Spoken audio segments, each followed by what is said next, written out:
ولی کس کو مانتے؟ اللہ تبارک و تعالیٰ نے 4 کتابیں نازل فرمائی، اللہ دے دیتا حضرت جبریل سب کی چھتوں پہ، اللہ کے فرشتے بارش برساتے ہیں نا، کتابیں بھی برس سکتی تھی نا، چھتوں پہ گرا دیتا کہ لو پڑھو، لیکن اللہ نے کتابیں 4 بھیجی، نبی 1 لاکھ کم و بیش 24,000 عطا فرمایا۔ فرمایا کتاب پڑھنی ہے پر جب جلوہ دیکھنا ہے تو میرے مصطفیٰ کا دیکھنا ہے، حضور کے نور کی روشنی میں تم نے قرآن مجید کو پڑھنا ہے۔ وہ بھائی سمجھ نہیں ہے، میں آج تک سمجھ نہیں آئی، آج تک، کہ گاڑی کا پتہ ہے کہ اس کی ہینڈ بریک کہاں ہے، اس کا کلچ کدھر ہے، اس کی فلاں چیز کدھر ہے، پھر بھی ایک استاد پیسے بھی لیتا ہے، 15 دن ساتھ بھی بٹھاتا ہے، پھر طریقہ سکھاتا ہے۔ جب ایک چھوٹا سا کام بغیر استاد کے نہیں آتا تو دین بغیر استاد کے آ جائے گا؟ اور دین کے مسئلے باریک ہیں، یاد رکھیں، شیطان حملے کرتا ہے، باریک بات ہے۔ تکبر والا جنت میں نہیں جائے گا، ریاکاری والے کی عبادت قبول نہیں ہوگی، حسد والے کے اعمال ضائع ہو جائے، جھوٹ بولنے والے کو حضور نے فرمایا میں اسے مومن ہی نہیں مانتا۔ اب یہ ساری چیزیں جو باطنی نقص ہیں، یہ بیماریاں ہیں باطن کی، آپ اگر دوائی نہ لیں تو آپ کے جسم کی بیماری نہیں جاتی، درویش کے پاس نہ جائیں تو آپ کی روح کی بیماری نہیں جاتی، جھوٹ نہیں چھوٹ سکتا، بدی نہیں چھوٹے گی۔ ہم نے دیکھا ہے تھوڑی دیر کے لیے لوگ مسجد آتے ہیں، نماز شروع کرتے ہیں، عمرہ کر کے آئے تو شروع ہو گئی، تھوڑا سا حج کر لیا شروع ہو گئی، خدا نہ خواستہ گھر میں کسی کا انتقال ہو گیا تو نماز شروع ہو گئی، تو ٹھیک کریں، لیکن وہ بعد میں چھوڑ جاتے ہیں۔ قائم کون رہتا ہے؟ قائم وہ رہتا ہے جس کے پیچھے کوئی قائم رکھنے والا ہوتا ہے۔ موبائل بند ہو جاتا ہے اگر بیٹری اس کی چارج، ہم اللہ والوں کے پاس جاتے ہیں، ان کی 2 باتیں بیٹری چارج کر دیتی ہیں، وہ ہمیں بتاتے ہیں کہ جینا کس طرح ہے، انسانیت کیسے تم نے اپنے اندر پیدا کرنی ہے، تم نے اللہ سے ڈرنا کس طرح۔ ان کی باتیں دلوں کو نرم کرتی، ان کی گفتگو انسان کو بدل دیتی، ان کی صحبت میں بیٹھنے والا بڑا آگے جاتا ہے، جو ان کی خدمت عالی مرتبت میں رہتا ہے اللہ اسے اسی طرح کا رنگ عطا کرتا ہے۔ سنیں، میرے نبی پاک سید عالم علیہ السلام کے صحابی حضرت ابو ذر غفاری نے پوچھا حضور ایک بندہ نیک لوگوں سے پیار کرتا ہے پر ان کی طرح کے کام نہیں کرتا، اس کے بارے میں حکم کیا ہے؟ کوشش کرتا ہے پر غلطی رہ جاتی ہے، پر پیار سچا کرتا ہے۔ تو آپ ترغیب و ترہیب پڑھیں، میرے رسول پاک نے فرمایا جو جس سے پیار کرے گا جنت میں اسی کے ساتھ کھڑا کیا جائے گا۔ کہہ رہے ہیں کہ حضور عمل نہیں کرتا، ایک مرشد کامل، لیکن میرے بھائی جو رب کریم کے بندے تھے ان کا رشتہ اصلاح کا رشتہ تھا، پیر کے ساتھ رشتہ اصلاح کا رشتہ ہوتا ہے۔ وہ جو لوگ رسمی بیعت کرتے ہیں نا، ٹھیک ہے مرید ہو گئے چلو روزی میں برکت ہو جائے گی، اس سے بھی انکار نہیں۔ اعلیٰ حضرت فرماتے ہیں بیعت برکت کی بھی بڑی بات ہے، اور دلیل کیا ہے؟ آپ فرماتے ہیں اگر اصحاب کہف کا کتا ولیوں کے پاس بیٹھ جائے اللہ اسے خالی نہیں رکھتا، تو ولیوں سے پیار کرے گا تو کیسے خالی رہ جائے گا؟ بیعت برکت بھی بڑی بات، لیکن جب آپ مرید ہوں تو جس مکتب میں جائیں اس کا سبق یاد کریں، جس چیز سے روکا جائے اس چیز پر، سمجھ آ رہی ہے میری بات کی؟ لوگ کہتے ہیں جی معرفت کیا ہوتی ہے، تو معرفت آپ قرآن مجید کا 15واں سپارہ آخر سے اور 16واں سپارہ شروع سے پڑھیں، حضرت خضر اور جناب موسیٰ کا واقعہ دیکھیں، وہ ساری معرفت کی بات ہی تو ہے۔ ایک بندہ قتل کر دیا جناب خضر نے، حضرت موسیٰ کہتے ہیں یہ کیا کیا؟ آپ فرمانے لگے یہ اپنے باپ ماں کے لیے تکلیف کا سبب بن جانا تھا لہذا قتل کر دیا، بچوں کی دیوار سیدھی کر دی، یہ ساری تفصیل قرآن مجید میں ہے۔ تو حضرت سیدنا موسیٰ علیہ السلام کہنے لگے یہ کیا؟ فرمایا ان کا باپ بڑا نیک آدمی تھا۔ تو بھائی تفصیل دیکھیں آپ، اللہ والوں کے پاس لوگ جایا کرتے ہیں، ان کے پاس بیٹھتے۔ ہمارے دور کے اندر ایک بڑا غلط کام کرتے ہیں لوگ، ایک تو جاتے نہیں، پیر نہیں پکڑتے، شیخ نہیں پکڑتے، اور حضرت باجید بستامی فرماتے ہیں اگر نیکی بتانے والا تجھے کوئی نہ ہو، تیرا پیر کوئی نہ ہو، تو شیطان تو پھر ہے ہی تیرے ساتھ، بدی پہ تو وہ لگائے گا ہی۔ اگر نیکی بتانے والا کوئی نہیں تو پھر بدی بتانے والا تو تیرے ساتھ ہے۔ ہم نے یہ دیکھا ہے، اپنی زندگی کا چھوٹا سا تجربہ ہے کہ جو آ کے مرید ہوتا ہے وہ سارا بدل جاتا ہے، اس کے لیے داڑھی رکھنا آسان ہو جاتا ہے، اس کے لیے درود پاک پڑھنا، چڑھتی جوانی مال دولت سارا کچھ، لیکن اس کے لیے تبدیل ہونا۔ اور جو لوگ اس طرف توجہ نہیں کرتے، اس معرفت کی طرف رجوع نہیں کرتے، ان کی زندگیاں بیت جاتی ہے ویسے کہ ویسے ہی رہتے ہیں، تبدیلی نہیں آتی۔ تو بھائی اس زمانے کا جرم پتہ کیا ہے؟ ایک تو لوگ اللہ والوں کے پاس جاتے نہیں، یہ بڑی زیادتی اپنے ساتھ کرتے، اور دوسرا دشمنی کرنے لگے ہیں معاذ اللہ، دشمنی کرتے، کہتے جی وہ صوفیان نے تباہی کر دی معاذ اللہ، بابوں نے تو دین بگاڑ دیا، یہ دشمنی کرتے ہیں۔ ابن ماجہ سیاستہ کی کتاب ہے۔ حضرت عمر کہتے ہیں میں حضور کے روضے پہ گیا تو جناب معاذ بن جبل حضور کے روضے پہ بیٹھے رو رہے تھے، تو میں نے کہا معاذ کیوں رو رہے ہو؟ کہنے لگے نبی پاک کی ایک بات نے رلا دیا۔ میں نے کہا کیا ہوا؟ تو کہنے لگے رسول پاک نے فرمایا ہے، دو باتیں اتنی سخت کر دی ہیں کہ میں ڈر رہا ہوں کہیں مجھ سے یہ غلطی ہو نہ جائے۔ کہا وہ کیا؟ فرمایا کہ نبی پاک نے فرمایا چھوٹی سی ریاکاری بھی شرک ہے، چھوٹا سا دکھاوا بھی، اگرچہ شرک اصغر ہے پر چھوٹی سی ریاکاری بھی شرک ہے۔ اور دوسرا حضور نے فرمایا رب فرماتا ہے جس نے میرے ولی سے دشمنی کی میرا اس کے خلاف اعلان جنگ ہے، میرا اس کے خلاف اعلان۔ دو جرم ایسے ہیں جن کے بارے میں اللہ نے فرمایا میں تم سے جنگ کروں گا، ایک فرمایا اگر تم سود نہیں چھوڑو گے تو جنگ کروں گا، ایک فرمایا میرے ولی سے دشمنی کرو گے تو میں تمہارے ساتھ، بولیے میں تمہارے ساتھ جنگ کروں گا، اگر تم نہیں چھوڑو گے تو میں جنگ کروں گا۔ تو میرے بھائی سمجھ لیں، اولیاء اللہ کے پاس نہیں جاتے تو کم از کم دور رہ کے پیار تو کریں، دور رہ کے پیار تو کریں، پیار تو کریں اس کے ساتھ۔ اور اللہ کے ولیوں کی دشمنی بڑی خطرناک ہوتی ہے۔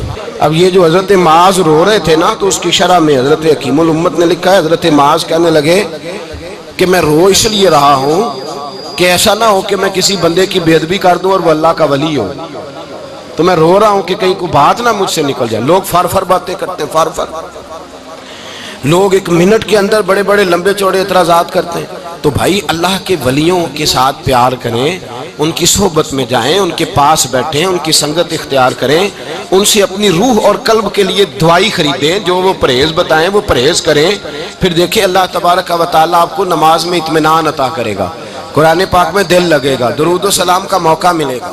اور اگر یہ کام نہیں کرتے پھر مخالفت کریں گے۔ پھر کیا کرتے ہیں لوگ؟ ایک بزرگ گزرے ہیں حضرت ابو سعید عبداللہ ان کا نام ہے، بغداد میں پڑھتے تھے، اور خوش قسمتی یہ ہے کہ حضور غوث پاک کے کلاس فیلو تھے، حضور غوث پاک کے ساتھ پڑھتے تھے۔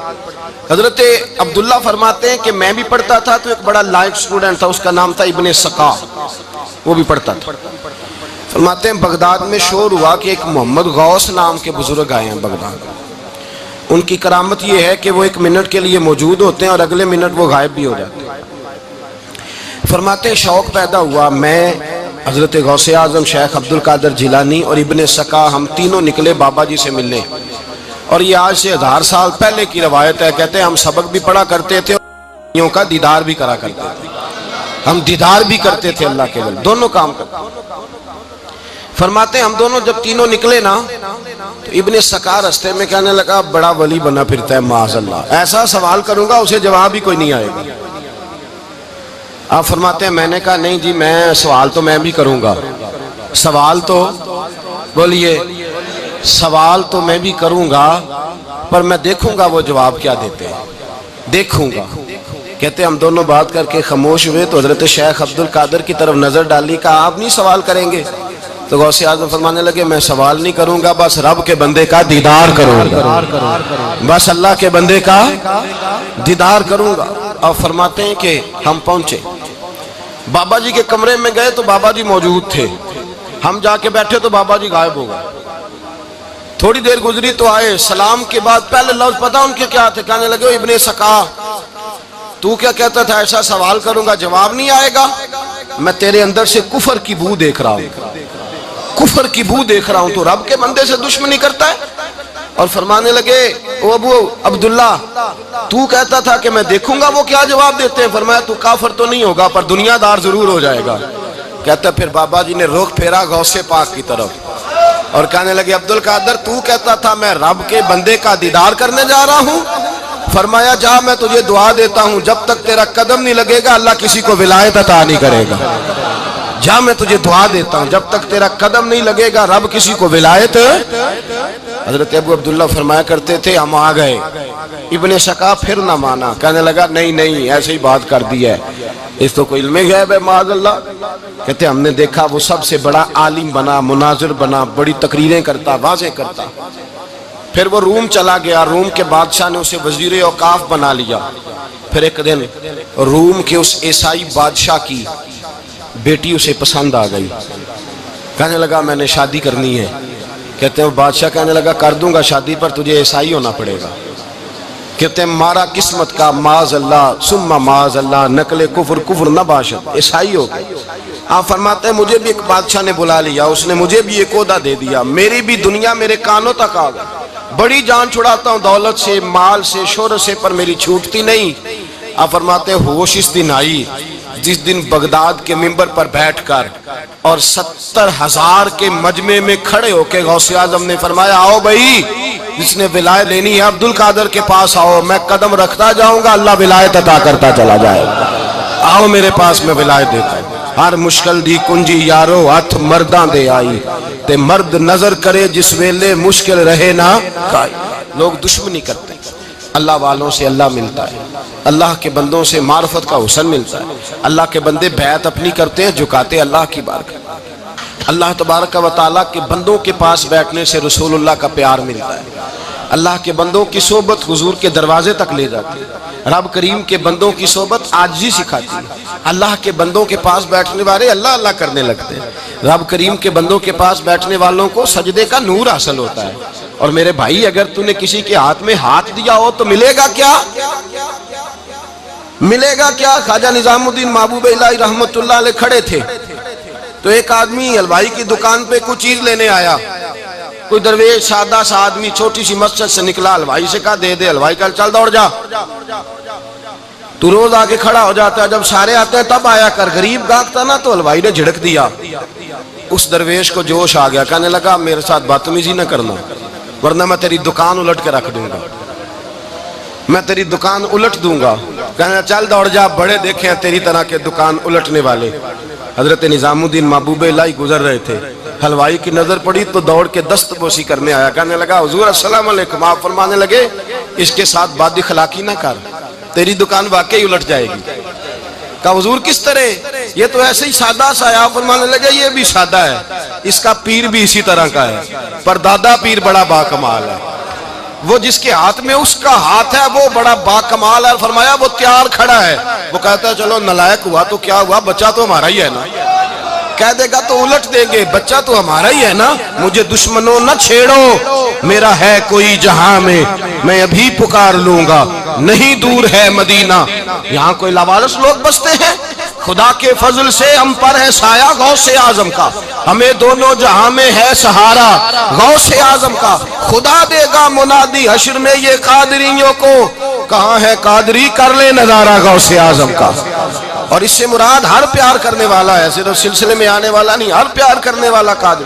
بھائی سمجھ لیں، یاد رکھیں، اس بات کو پرکھیں، اللہ والوں کی صحبت تو انسان کو کمال کر دیتی ہے، وہ تو نواز دیتی ہے، وہ تو نور۔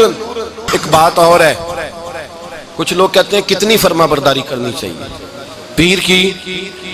میں نے کہا وہ روحانی طبیب ہوتا ہے، ایک ڈاکٹر سے دعائی لے کے بندہ ایک ڈاکٹر سے دعائی لے تو پھر ساتھ اگلی دکان پہ بھی چلے جانا چاہیے، کیوں جی؟ کی پتہ کتھوں رام آ جائے، ایک سے دعائی لی پھر ساتھ ہی اگلی دکان پہ، پھر اس سے اللہ جانے کہیں سے شفا مل جائے، کدھر سے شفا مل جائے۔